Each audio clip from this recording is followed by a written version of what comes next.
সবাই লক্ষ্য করুন, আপনার শিবলিঙ্গে জল দিচ্ছেন, শ্রাবণ মাসে যেগুলো করবেন, আপনারা কেউ দাঁড়িয়ে দাঁড়িয়ে জল দেবেন না। জল দিতে হয় হাঁটু গেড়ে বসে, ডান হাতে দেবেন, বাঁ হাতটা এরকম টাচ থাকবে। সবাই তাকান, জলটা যখন দেবেন মায়েরা, দাদা ভাইরা যারা দেবেন, তখন জলটা দেবার সময় ডান হাতে জল দেবেন, বাঁ হাতটা টাচ থাকবে। শ্রাবণ মাসে প্রতি সোমবার দেবেন। যদি প্রতিদিন শ্রাবণ মাসে দিতে পারেন খুব খুশি। ঝাড়খণ্ডে দেখবেন প্রত্যেক দিন দেয়। আপনাদের সে সুবিধা নাই, আমাদের সে সুবিধা নাই। আপনি সোমবার সোমবার শ্রাবণ মাসে, গোটা শ্রাবণ মাসটা যদি কেউ নিরামিষ খেতে পারে, বাবার মাস, বাবা ভোলা হলো 12 জন বৈষ্ণবের মধ্যে প্রধান বৈষ্ণব। ওই জন্য শ্রাবণ মাসটাকে গোটাটাই দেখবেন অনেক মানুষ নিরামিষ খায়।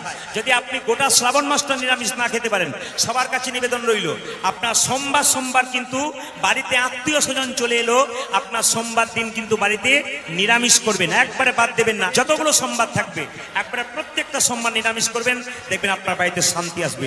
এবার বলে রাখি, শিবের আপনি বেলপাতা দেন সোমবার দিন, কিন্তু সোমবার দিন বেলপাতা তুলতে নাই। যারা শ্রাবণ মাস হোক যে কোনো মাসে হোক, সোমবার দিন বেলপাতা তুলবেন না। প্রশ্ন করবেন, সোমবার দিন বেলপাতা দেবো, তাহলে তুলবো না তো কোথায় পাবো? আগের দিন তুলে রাখবেন বেলপাতা, একটা পাত্রে জলে ভিজিয়ে রাখবেন, সেই বেলপাতাটা আপনি সোমবার দিন দেবেন।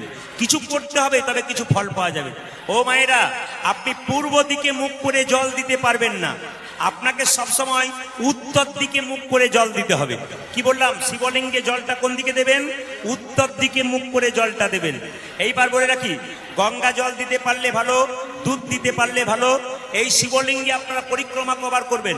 দেখুন, ভগবানের মন্দির পরিক্রমা করতে হয় 4 বার, দেবদেবীর মন্দির পরিক্রমা করতে হয়, ঘুরতে হয় কবার? 3 বার। আর শিবলিঙ্গ পরিক্রমা করতে হয় অর্ধেকবার। এখান থেকে এতটা, এখান থেকে এতটা, পেরিয়ে যাবেন না। এই যে জলটা ঢালছেন, জলটা দিকে পেরিয়ে চলে যাচ্ছে, ওই অভিষেকের জলটা যেদিকে যাচ্ছে ওই দিকে পেরোবেন না। এইখান থেকে এতটা আসবেন, এইদিকে এতটা আসবেন।